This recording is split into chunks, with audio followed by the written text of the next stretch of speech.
You're listening to the Infinite Banking Mastery Podcast. Did you know that you could build a tax-free pool of wealth that's liquid and accessible all your life while building your retirement nest egg?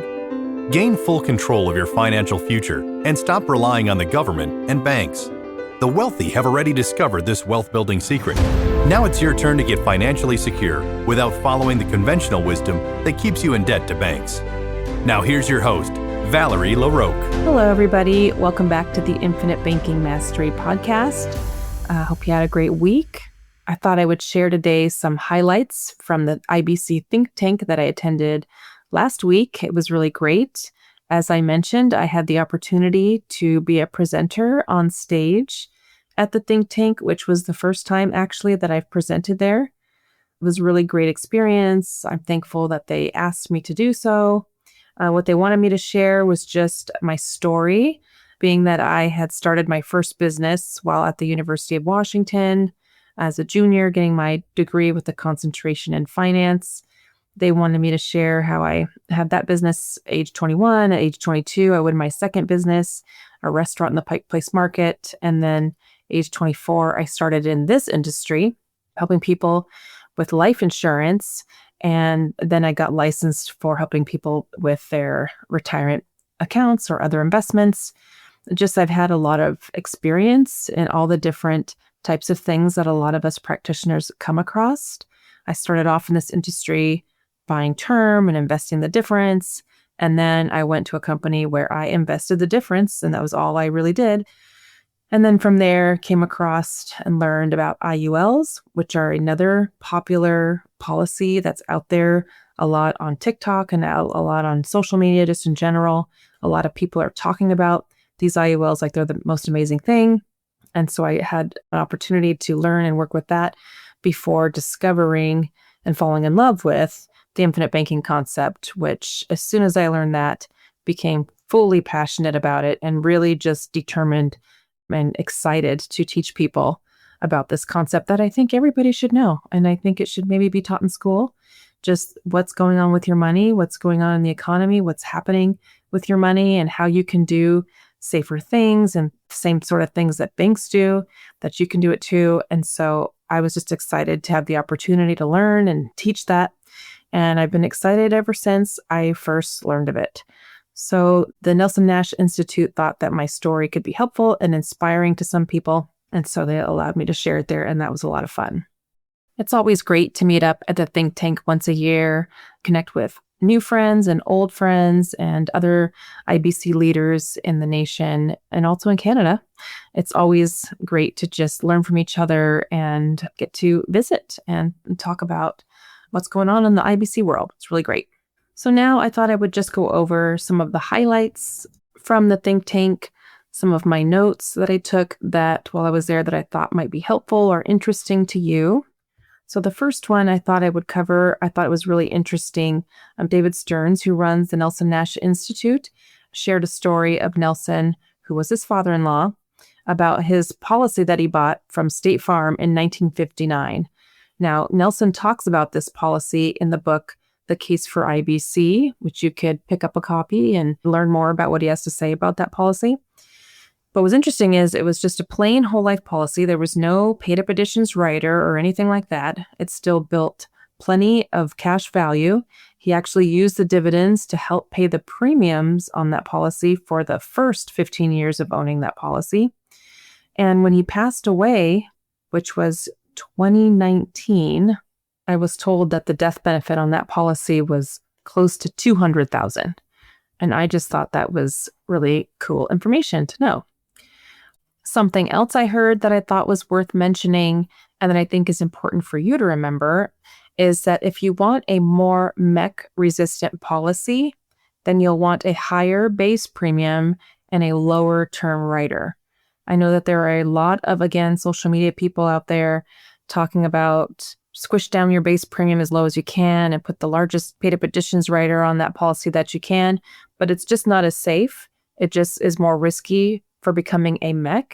Even though you might illustrate it just fine from the beginning, it still is at a higher risk of MECing. So you really don't want to have this gigantic term rider and then very low base. The higher the base, the more resistant your policy is to becoming a MEC.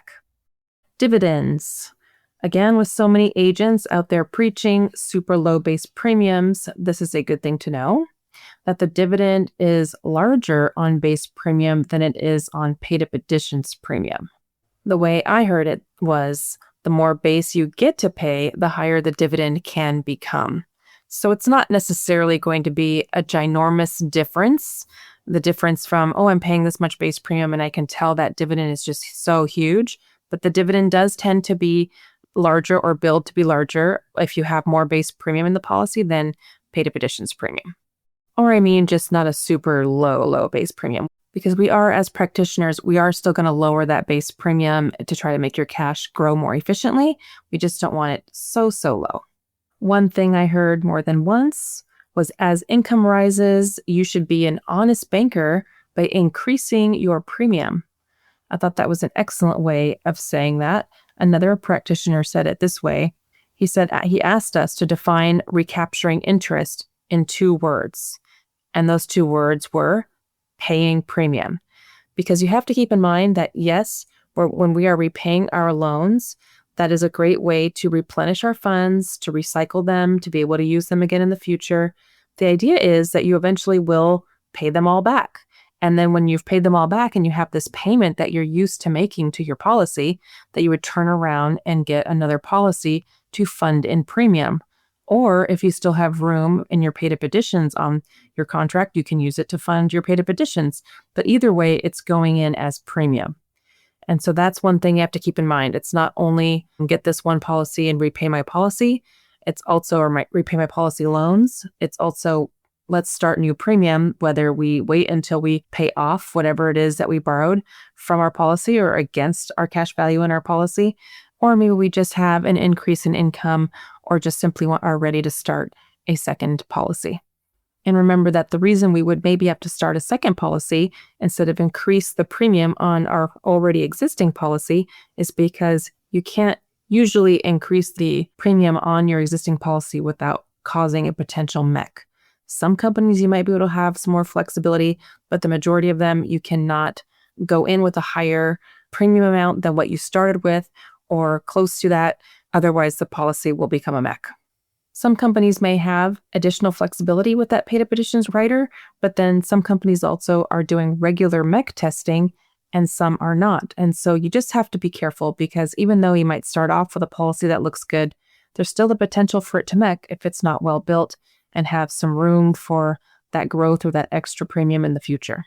And so you just want to make sure you're partnered with a knowledgeable IBC practitioner who will design the policy well and they're thinking about the MEC line and making sure that they are thinking about that, what it could happen into the future as well, just to keep you safe from having a policy. You don't want it to become taxable, so you want somebody who's looking out for that and for your best interest.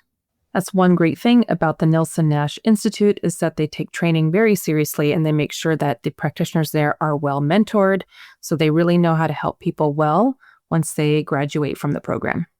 A great book that I acquired from the think tank is called The Retirement Ruse. It's by Barry Dyke. He's written a few different really great books that have super great information, factual information about the financial industry. Another book that he's written, The Pirates of Manhattan, and I think it's The Pirates of Manhattan 2. I've only read one, but it had just crazy good facts about the industry.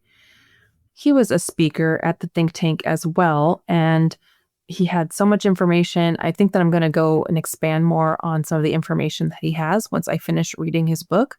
But one thing that he mentioned that I found amazing is that we are the number 1 economy in the world. And I'm sure that doesn't come as a surprise. But then he said that although we have the number 1 economy, we are number 29 out of 30 when it comes to retirement preparedness. That was completely astounding to me. He said he believes that the main reason is because 72% of American savings, as in their savings in their retirement plans, are in the stock market. Whereas in the UK, their pension plans are only about 8 or 9% invested in the market. He said the majority of where these other countries are putting their money for their retirement years is in life insurance and annuities.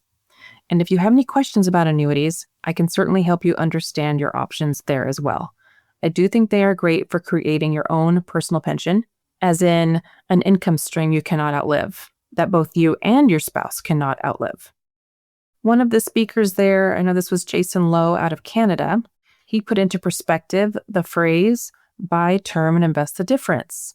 I'm sure many of you have heard this phrase and maybe hear it whenever you're trying to share or explain this concept that you're learning with other people, the infinite banking concept. That's a very common statement. Why would you do that? You should buy term and invest the difference. What Jason said was, what does buying term and investing the difference have to do with controlling how you finance all the things you buy throughout your lifetime? I thought that was super well said. Truly, two totally different things.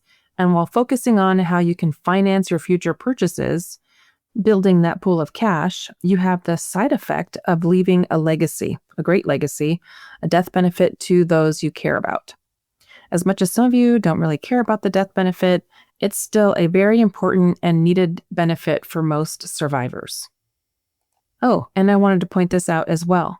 I talk about the cash value on a regular basis on this show, so it's important to know that your cash value is not actually a pool of money sitting in some solo account for you somewhere. It is a ledger entry. Much like when you make deposits at the bank, they don't have a box in a vault with your name on it where they are storing just your cash and they go to that box when you come in to withdraw some money. No, instead, you have turned over ownership of your money to the bank and you have now become an unsecured creditor with that bank. So nobody is just housing your money in a special place just for you to access. It is the company is taking care of all the money together and they have a ledger entry at the insurance company for what belongs to you. Well, that's most of what I had to share from this year's Think Tank.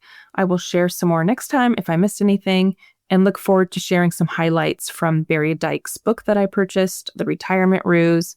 I'm sure it's got a lot of great info. So if you've been learning about IBC and you're feeling like you're ready to see how it could work for you, feel free to reach out to me at valerie@alphaomegawealth.com and think about what's most important to you and what you would like to address first when starting your own banking system. Maybe it's eliminating debt, or maybe passive income. Maybe it's the tax-free access to cash or tax-free wealth transfer. Or maybe it's just building your warehouse of wealth, which coincidentally is another book written by Nelson Nash. That's the title of another book of his, Building Your Warehouse of Wealth. Whatever it is, I'm here to help you get started. Well, thanks so much for listening, everybody. I hope you have a great week. I look forward to talking to you again next week. Take care.